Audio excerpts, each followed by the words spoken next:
From all knives I've tested so far, this one has been the sharpest straight out of the box. Not by accident.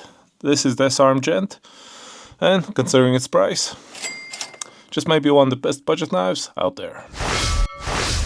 So I said it's sharp, but it's not the full story, as even though it has a pretty simple build, the flat grind blade is actually pretty nice.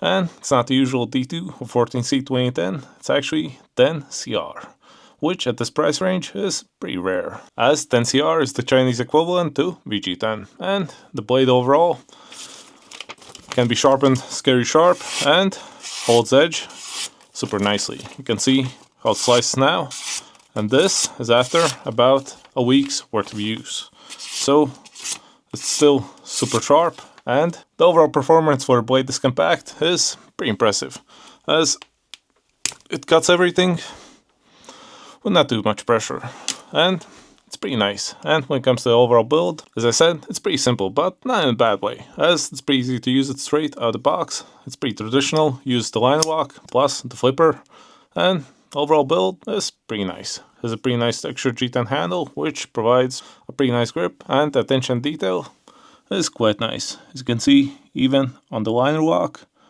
there's a bit of jimping over here, so the grip feels quite nice. Plus, the addition to the cutout, even with large fingers like mine, it's pretty easy access, so pretty nice. And then, when it comes to carrying, it does also have the Ambi clip, which is their proprietary system.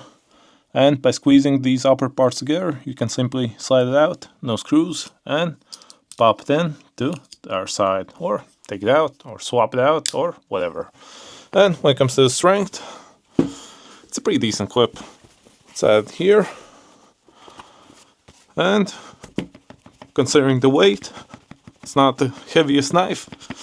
As you can see, holds it in very nicely, even upside down. So no worries there. And with that said, let's give it an overall score. And first off, the comfort. And when it comes to that, it does feel pretty nice. The handle is just grippy enough, and size-wise, it's compact, but it's not so small, it feels awkward. So let's give it a comfort score of 7 out of 10. It's pretty decent. Now, looks.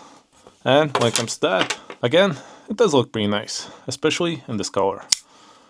It has a sort of conservative look, a sort of business casual look, so if you take it to the office, it will fit in quite nicely and not pop out too much.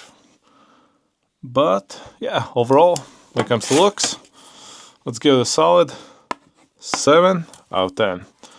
Could be a bit better, maybe a color pop or something, but I'd say looks pretty nice. But now for practicality. And when it comes to that, the blade is pretty thin, but it's super slicey. Handles well when applying pressure, and overall feels, let's say, pretty nice. So I'm giving it a score of, lost my crayon. It's okay, we have another one, but let's give it a solid 8 out of 10. It's pretty nice, I would say, especially for the size. Feels quite nice, feels natural in the hand, so quite nice. But now, the value. And when it comes to that, considering it's under 50 bucks, and at that price, it does bring a premium feel to it. It has pretty nice blade steel, and overall, feels quite nice for under 50 bucks. I would say a value score of 8 out of 10. It's pretty justified, which gives us a total of 30 out of 40. A pretty nice score, as it's a pretty solid EDC knife. And if you want to pick one up, you can actually get a 10% discount by using code BeardMan, which might actually bump up the value score, as it gets even cheaper. But yeah, if you liked the review, leave a like, subscribe, and see you next one. Bye!